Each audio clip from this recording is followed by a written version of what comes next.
다음은 이제 해조류. 이거는 제가 이제 저희 오프라인 강의할 때 이제 어떤 이제 환자분께서 이제 해조류에 대해 여쭤봐가지고 그러니까 한번 다뤄야겠다 생각했는데 이제 대표적인 해조류가 김, 미역, 뭐 다시마 이런 것들 그렇죠. 있잖아요. 이런 해조류는 좀 어떤 효과가 있을까요? 암환자들한테? 우리가 이제 해조류는 특히 이제 우리나라는 참 많이 먹는 산면이 바다다 보니까 많이 먹는 거잖아요. 특히 요즘에 김은 뭐 세계적으로 유행을 하고 있고 해조류는 이 속에 들어있는 게 우리가 일반적으로 요오드를 많이 생각을 하잖아요. 네. 근데 이제 요오드보다도 우리가 이제 그 해조를 많이 먹는 것은 대개 이제 다당류가 많아요. 이 속에 보면 이제 홋카이도니 이런 해조류에서 추출한 거니까 홋카이도는 이제 일본에서는 그 모주쿠라는 거에서 추출을 하고 사실 우리나라에는 또 보면 다시마에 많이 들어있는 것도 있죠. 그다음에 이제 우리가 요즘에 위장약으로도 쓰기도 하고 하는 이제 알긴산 이것도 들어있고 그래서 이제 이런 부분들 이게 다 다당류가 이제 많이 들어있죠. 그래서 이제 이거 다당류는 되게 이제 면역을 높이는 걸 많이 하잖아요. 이제 그런 부분들이 있고 그다음에 이제 요오드 아까 우리가 요오드는 갑상선 기능에서 중요해요. 갑상선 기능을 올리는데 요오드가 있어야 되는데 요오드는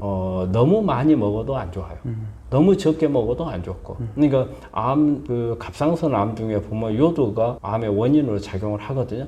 근데 보면 U자의 형태로 해요. 그래서 너무 적어도 발생률이 높고, 그다음에 너무 많아도 발생률이 높거든요. 그래서 적정량이 중요하기 때문에 너무 그 욕심을 낸다거나 또 피한다거나 그래서는 안 돼요. 그래서 이런 해조류 속에 요오드가 많이 있고, 그 외에도 보면은 뭐 비타민이라든지 또 해조류 속에 식이섬유가 많이 들어있잖아요. 그리고 카로티노이드도 들어있고 이런 성분들이 우리 암하고 관련해서 이게 항암 효과를 내는 거 보면은 되게 이제 면역 기능은 다당체가 면역 기능을 높여주는 효과가 상당히 있고 그리고 이제 암 세포 성장을 억제시켜주거나 그리고 이제 세포 자살을 유도하는 이런 작용들도 있고 그리고 이제 이런 해조류가 암 치료하는 데서 항암도 하고 방사선 하잖아요.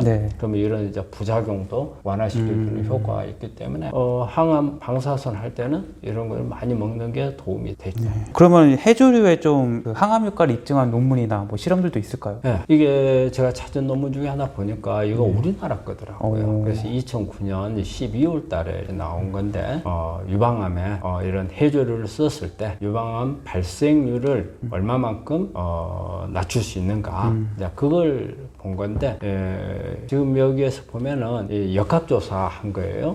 역학조사인데 김하고 미역하고 이렇게 관계를 좀 해놨어요. 그래서 김은 많이 먹을수록 유방암 위험이 낮아지더라. 그리고 먹는 양하고 비례를 하더라. 그러니까 이제 반비례겠죠. 많이 먹을수록 이제 위험도가 낮아지는 그런 부분인데 미역은 별로 효과가 없더라. 그래요? 그래 나와서 이게 이제 다른 논문들도 한번 봐야 되겠지만 요즘에 김에 유행을 하잖아요. 맞아요. 하는 이런 때 보면은 김을 이런 논문을 본다면 김 사용이 더 높아질 것 같고 더 세계적으로 김 수출이 많이 될 거 아닌가 싶은 생각이 들더라고요. 이게 우리나라 논문이 왜 좀 대표적으로 뜰까를 제가 고민해 봤는데 제가 알아보니까 이 해조류를 먹는 나라가 생각보다 없더라고요. 이게 우리나라 사람들이 많이 먹는 거지 이게 생각보다는 없더라고요. 그리고 이 논문도 뭐냐면 우리나라에서 발표한 게 아니에요.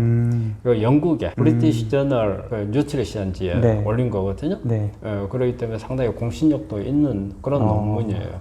근데 이제 미역을 많이 미역보다 김이 더 좋다 하니까 또 우리 요거 보신 분들은 아마 김을 더 많이 드실 것 같네요. 그럼 뭐 김이나 미역이나 다시마나 좀 어떻게 먹으면 좋을까요? 이제 이런 해조들은 우리 한국 사람들이 일상으로 먹고 있는 방법이 제일 좋은 것 같아요. 그대로. 우리 김은 당연히 구워서 먹고, 그다음에 이제 미역은 끓여서 먹고, 다시마는 요 국물 내 가지고 여러 가지 맛을 내는 MSG 맛을 내는 이용을 하잖아요. 이렇게 하는 게 좋겠고. 근데 이제 이때 이제 우리 이제 조금 잘못하고 있는 게 우리 다시마 같은 거 국물 내면은 그 오뎅 국물 같으면은 막 끓여가지고 계속 몇 시간을 두잖아요. 근데 이게 30분 이내가 가장 좋다고 그러거든요. 끓이는 게 너무 많이 썼을 때는 안에 성분들이 이렇게 파괴가 되거나 변형이 좀 올 수 있대요. 그렇기 때문에 30분 이내가 가장 좋은데 우리 오뎅국은 막 몇 시간 동안 끓여갖고 두잖아요. 그건 좀 그런 것 같고. 효과가 좀 떨어진다. 보면은 막 미역이 뭐 아주 부드러워질 때까지 네, 끓이잖아요. 네. 이제 그 일이 되면은 약간의 이제 좋은 성분들이 좀 파괴는 좀 할 수 있다.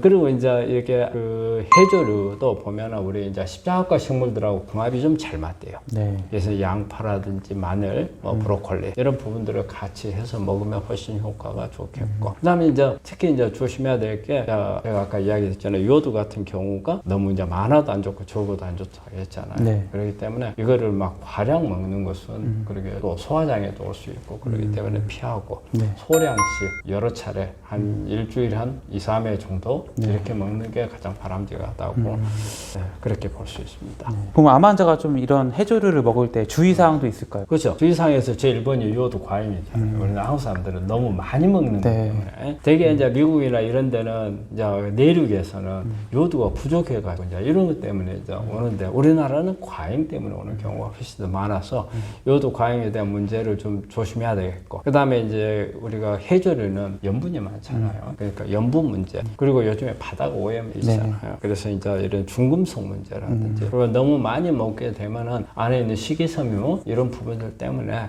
이렇게 그 소화 장애 그 다음에 또 이게 안에서 분해가 잘 안 되고 할 때는 안에 부피가 엄청 늘어나잖아요. 이런 문제 변비라든지 이래서 변을 보기는 좋겠지만 그 전까지 속이 되게 더불어 갈 수 있으니까 이런 부분도 좀 조심해야 돼요. 그 해산물 할 때 항상 나오는 게 중금속인데 그래서 30cm 미만의 이제 생선을 먹으라고 많이 권하시잖아요. 해조류는 좀 더 덜하겠죠, 아무래도. 그렇죠. 네. 뭐 그런 부분들은 덜하고 해조류는 사실 뭐 이제 이런 중금속 이야기가 나오긴 하지만 뭐 바닷속에서 오랫동안 있는 건 아니잖아요. 그래서 뭐 우리 그 32cm 이하의 생선에 적용하는 그런 부분들은 아닌 것 같고요.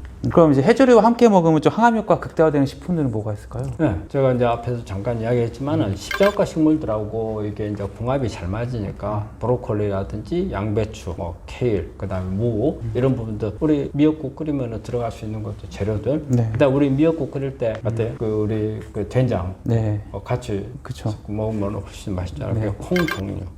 그리고 이제 보면 이제 강황 같은 거. 그다음에 이제 올리브유나 이런 기름류 하면은 풍미감도 좋고 그다음에 흡수율을 높여주는 효과가 있거든요. 그래서 그런 부분들을 좀 같이 해서 먹으면 좋죠.